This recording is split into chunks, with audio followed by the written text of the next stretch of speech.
নদুৱাৰৰ কংগ্ৰেছ প্ৰাৰ্থী সুনীল ছেত্ৰীক আক্ৰমণৰ তথ্য কিমান সঁচা? তেজপুৰৰ EMM হস্পিটেলৰ চিকিৎসকৰ মন্তব্য। নদুৱাৰ কংগ্ৰেছ প্ৰাৰ্থী সুনীল ছেত্ৰীক লৈ কংগ্ৰেছে এক বৃহৎ নাটক ৰচিছে নেকি? বিজেপি কৰ্মীয়ে সুনীল ছেত্ৰীক আক্ৰমণ কৰা বুলি ছ'চিয়েল মিডিয়াত ভুৱা প্ৰচাৰ চলাইছিল নেকি? এই লৈ এতিয়া ৰাজনৈতিক মহলত ব্যাপক চৰ্চা লাভ কৰিছে। কিয়নো চিকিৎসকে সুনীল ছেত্ৰীৰ কোনো আঘাত হোৱা নাই আৰু গেছৰ টেবলেট দিয়েই চিকিৎসালয়ৰ পৰা ৰিলিজ দিয়ে। গুৰুতৰভাৱে আহত সুনীল ছেত্ৰীক ভৰ্তি কৰা তেজপুৰ EMM চিকিৎসালয়ৰ মুৰব্বী চিকিৎসকে কি কয় শুনক।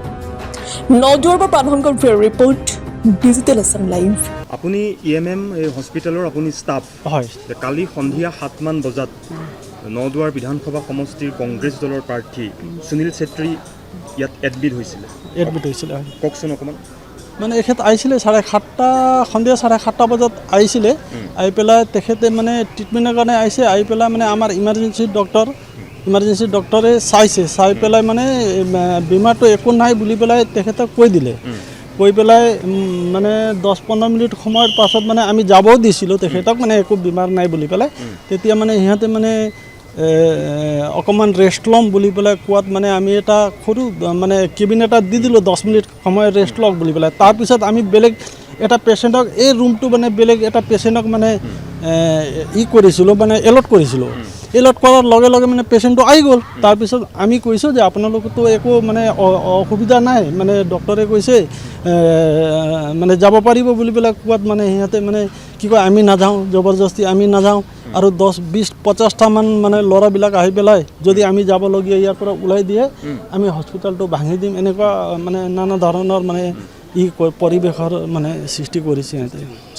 আপুনি কোনো গাত আঘাত কিবা দেখিছে নেকি? একো দেখা নাই, একো দেখা নাই, সম্পূৰ্ণ সুস্থ আছে। আমাৰ মিষ্টাৰ ছেত্ৰী আমাৰ ইয়াতে আহিছিলে কালি 7টামান বজাত। তেওঁলোক কৈছে মোক মাৰপিট কৰিছে আৰু মোৰ যথেষ্ট ইঞ্জুৰি আছে। কিন্তু আমি এজ এ হিউমেনিটিৰ চিকিৎসক হিচাপে তেওঁলোকক আমি ইমাৰ্জেঞ্চিত ভৰ্তিও কৰা নাছিলোঁ, ট্ৰিটমেণ্টটো আমি দিছিলোঁ। দেখিছোঁ নাই গোটেইখিনি নৰ্মেল, পালছ, প্ৰেছাৰ, ইভেন ইঞ্জুৰিৰ কথা যিটো কৈছে আমি এটাও ইঞ্জুৰি দেখা নাই তাত। ধৰক আমি প্ৰিমিয়াৰী ট্ৰিটমেণ্ট কৰি পঠাই দিছোঁ।